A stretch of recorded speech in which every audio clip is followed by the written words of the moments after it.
मित्रांनो, काल ज्या पद्धतीने मी माझं प्रेडिक्शन तुमच्यासोबत शेअर केलेलं होतं की आज आपल्याला डेली टाइम फ्रेमवरती एक ग्रीन कॅन्डल पाहायला मिळू शकते आणि आजची एक्सपायरी बुलिश असू शकते. अगदी त्याच पद्धतीने मार्केट रिॲक्ट करताना आपल्याला पाहायला मिळते. आता प्रश्न हा आहे की हा फक्त एक पुलबॅक होता की इथून आपल्याला एक बुलिश ट्रेंड मार्केटमध्ये पाहायला मिळू शकतो. याला डिटेलमध्ये आजच्या व्हिडिओमध्ये जे ते आपण डिस्कस करणार आहोत. आता सध्या ग्लोबल मार्केट्समध्ये ब्रेंट ऑइलचे प्राइसेस, आपल्या मार्केटमध्ये क्रूड ऑइलचे प्राइसेस पाहता एक शार्प फॉल आलेला आपल्याला पाहायला मिळतो आणि ते पाहता असं वाटतं की आपल्या मार्केटमध्ये उद्या एक रिकव्हरी पॉसिबल आहे. परंतु हे देखील आपल्याला इथे लक्षात घ्यायचं आहे की मार्केट कधीच सिंगल डायरेक्शनमध्ये, वन वे डायरेक्शनमध्ये वरच्या साईडला जात नाही. त्याच्यामध्ये पुलबॅक येतो आणि त्याच्यानंतर मार्केट आपली जर्नी जी आहे ती कंटिन्यू करत असतं. त्याच्यामुळे उद्या मार्केटमध्ये एक पुलबॅक जो तो पॉसिबल आहे आणि त्याच्यानंतर एक बुलिश ट्रेंड मार्केटमध्ये पॉसिबल आहे. परंतु प्रिडिक्शनच्या बेसिसवरती ट्रेड करता येत नाही. त्याच्यासाठी लेवल्स हवे असतात.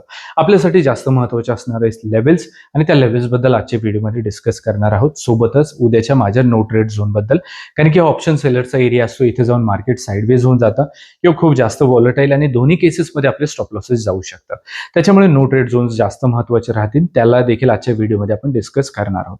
नमस्ते मित्रांनो, मी संतोष निकम. मी एक सेव्हियरिस्ट रिसर्च अॅनालिस्ट आहे आणि माझ्या प्रत्येक व्हिडिओच्या माध्यमातून इन्स्टिट्यूशनल स्टाईल लर्निंग आणि अनालिसिस तुमच्यासोबत शेअर करण्याचा माझा प्रयत्न असतो आणि आजच्या व्हिडिओमध्ये देखील असाच मी प्रयत्न करणार आहे. सुरुवात करूयात इथं आपल्या आजच्या व्हिडिओला.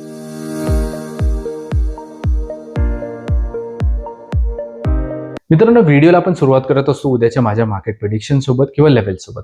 परंतु उद्याच्या मार्केटला प्रिडिक्ट करण्या अगोदर आज मार्केटमध्ये काय झालंय हे जाणून घेणं जास्त गरजेचं आहे, जेणेकरून उद्याच्या मार्केटला आपल्याला व्यवस्थित प्रिडिक्ट करता येईल. त्याच्यामुळे आपण व्हिडिओमध्ये पुढे जाऊयात. पहिल्यांदा कालच्या लेवलचे काय परफॉर्मन्स राहिलेले आहे त्याच्याबद्दल एकदा डिस्कस करूयात. कालच्या व्हिडिओमध्ये डिस्कस केलेल्या लेवलपासून एक शार्प फॉल आलेला आपल्याला निफ्टीवरती पाहायला मिळतोय. 24,137चा आपण एक सपोर्ट किंवा एक लेवल शेअर केलेली होती. इथे एक पॉईंट पहा, इथे एक पॉईंट पहा. एक डबल बॉटमचं फॉर्मेशन बनवलं निफ्टीने आणि निफ्टी वरच्या साईडला गेलेली पाहायला मिळते. कालच्या व्हिडिओमध्ये आपण हेच डिस्कस केलं की आजची जी निफ्टीची एक्सपायरी आहे ती आपल्याला बुलिश पाहायला मिळू शकते. एक डबल बॉटमचं फॉर्मेशन आपल्याला पाहायला मिळते. हे पॅटर्न्स तुम्हाला कॅच करायचे जर इझी वाटत असेल की याला इझिली कॅच करता यावं, तर त्याच्यासाठी ह्या लेवल चार्टवरती असणं गरजेचं आहे, जेणेकरून सपोर्ट रेझिस्टन्सला अशा पद्धतीचे पॅटर्न्स जे आहेत ते बनतील, आपल्याला त्याला जे आहे ते कॅच करता येऊ शकतं. आता निफ्टीप्रमाणे बँक निफ्टीने जास्त रिकव्हरी दिलेली आपल्याला पाहायला मिळत नाहीये. सकाळी एक पिन पॉईंट सपोर्ट घेऊन एक बुलिश रॅली पाहायला मिळाली. एका रेझिस्टन्स पासून एक शार्प फॉल आलेलं पाहायला मिळते आणि छोटीशी रिकव्हरी आलेली पाहायला मिळते. निफ्टी इतकी मोठी रिकव्हरी जी आहे ती आज बँक निफ्टीमध्ये येऊ शकलेली नाहीये. आता थोडंसं उद्याच्या मार्केटच्या प्रिडिक्शन बद्दल आपण बोलूयात. एनिवेज प्रिडिक्शन वरती तर ट्रेड करत नाही आपण, पण तरी देखील एक थोडंसं आयडिया घेऊयात की मार्केट जे ते कशा पद्धतीने उद्याच्या दिवशी राहू शकतं. तर निफ्टी आणि बँक निफ्टी दोन्ही इंडेक्सवरती डेली टाइम फ्रेमवरती आपल्याला ग्रीन कॅन्डल पाहायला मिळते. मला असं वाटतंय ग्लोबल मार्केट्समध्ये ज्या प्राइसेस आहेत त्या पाहता मार्केटमध्ये उद्या देखील आपल्याला एक बुलिश ट्रेंड जो आहे तो पाहायला मिळू शकतो. जास्त आता प्रिडिक्शनवरती डिस्कस करणं गरजेचं आहे असं मला वाटत नाहीये, कारण की आपण एंट्री ज्या प्लॅन करतो तो लेवलच्या बेसिसवरती करत असतो. कुठल्याही सपोर्ट रेझिस्टन्सला त्याच वेळेला आपण ब्रेकआउट मानू. ज्या वेळेला अशा पद्धतीचा ब्रेकआउट येईल त्याच्यावरती कॅन्डल क्लोज होईल आणि पुढची कॅन्डल जी त्याचा हाय ब्रेक करेल तरच याला ब्रेकआउट आला असं आपण कन्सिडर करू शकतो. बाकी ह्या राऊंड अप लेवल नाहीयेत, त्यामुळे तुमच्या लक्षात राहणार नाहीयेत. त्यामुळे लेवल चार्टवरती असणं खूप गरजेचं आहे. लेवल 4 दोन्ही साईडच्या, दोन्ही इंडेक्स सोबतच्या इम्पॉर्टंट रिव्हर्सलच्या लेवल्स आहेत. त्यामुळे देखील ह्या सर्व लेवल चार्टवरती असणं गरजेचं आहे. 24,280 ते 24,340 हा आपला उद्याच्या दिवसाचा नो ट्रेड झोन असणार आहे. याच्यामध्ये आपल्याला ट्रेड करायचं नाहीये.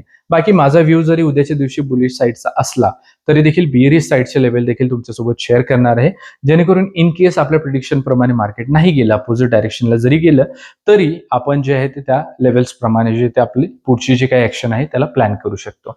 24,340च्या वरती उद्या निफ्टी बुलिश राहू शकते. 24,403, 24,491, 24,571 आणि 24,645 आपल्या वरच्या साईडच्या लेवल्स राहतील. तर 24,280च्या खाली निफ्टी वीक राहू शकते. 24,201, 24,117, 24,033 आणि 23,938 इथं आपल्या खालच्या साईडच्या लेवल्स राहतील. याच्यानंतर थोडंसं बँक निफ्टी बद्दल डिस्कशन करूयात. या ज्या दोन पर्पल कलरच्या ट्रेंड लाईन आहेत या मागच्या काही व्हिडिओज पासून तुम्ही पाहत असाल, त्यांना ऍज इट इज जे आहे ते कंटिन्यू केलेलं आहे. सध्या इथे एक सपोर्ट पाहायला मिळतोय 57,430 ते 57,545 उद्याच्या दिवसाचा याचा नो ट्रेड झोन असणार आहे. आता बँक निफ्टीचे प्रीमियम्स उद्यापासून जास्त असणार आहेत म्हणल्यानंतर बरेच लोक याच्यावरती ट्रेड करणार नाहीत. परंतु तरी देखील सांगेल की ह्या लेवल तुमच्या चार्टवरती असणं गरजेचं आहे, कारण की बँक निफ्टी मधले स्टॉक्स जे आहेत ते चांगल्या वेटेज सोबत निफ्टीमध्ये सुद्धा लिस्ट आहेत. त्यामुळे बँक निफ्टी आपल्याला एक अर्ली इंडिकेशन देत असते निफ्टीवरती पुढचा मूव्ह काय येऊ शकतो याच्याबद्दल.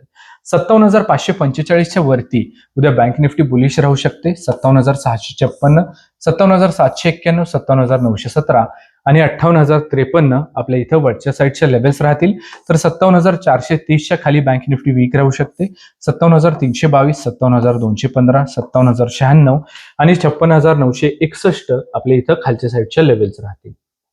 तर मित्रांनो, आपल्या आजच्या व्हिडिओमध्ये आपण डिस्कस केलेल्या आहेत निफ्टी आणि बँक निफ्टीच्या उद्याच्या माझ्या मॅजिकल लेवल्स, उद्याच्या माझ्या मार्केट प्रिडिक्शन सोबत. अशा पद्धतीचं स्ट्रक्चर्ड अनालिसिस मी प्रत्येक व्हिडिओमध्ये तुमच्यासोबत शेअर करत असतो. त्यामुळे जर तुम्ही आपल्या चॅनलवरती नवीन असाल, अजून सबस्क्राईब नसेल केलेलं तर नक्की करा. या व्हिडिओच्या डिस्क्रिप्शन बॉक्समध्ये आपल्या टेलिग्राम चॅनलची लिंक दिलेली आहे, जिथे मी माझे लाईव्ह मार्केटचे अपडेट्स तुमच्यासोबत शेअर करत असतो. तिथे देखील नक्की जॉईन करा. Thank you so much.